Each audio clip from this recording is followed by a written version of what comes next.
Hello everyone, and welcome back to a new video. In this video, I'm going to show you guys how you can add plugins on Wix. So if you guys want to learn how to do it, just follow the steps that I'm going to show you. As you can see guys, I am right now on Wix.com, and this is how the homepage looks like. So right here in the top, as you can see guys, you're going to find the option to create a new folder, and right next to it, you're going to find the option to create a new site. In the center of the page, as you can see guys, you're going to find all of the sites that you have on Wix. So right now, go to the site you want to edit, hover your mouse over it and click on select and edit site. Once you do that, you're going to be taken to your dashboard. So just wait for your dashboard to load, and then once loaded, this is how it will look like.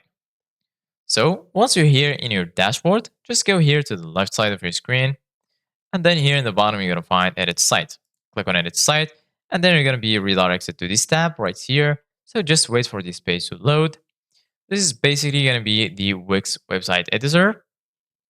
So once loaded, this is how it will look like.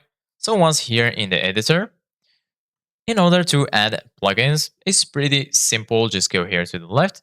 Right here, you're going to find all of these tools that will help you design and customize your site.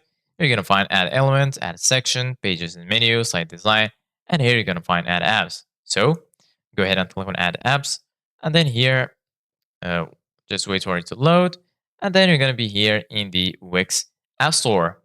So once you're here, as you can see, guys, you're going to be in the App Market Home. You can browse some applications right here, or you can also use the search bar. For example, I'm going to search for events, give it a search, and then here you're going to find all of the results for your search, and then search for the plugin you want to add. For example, this one, Wix Events and Tickets. If you want to add it, just click on it, and then you're going to be in the application page.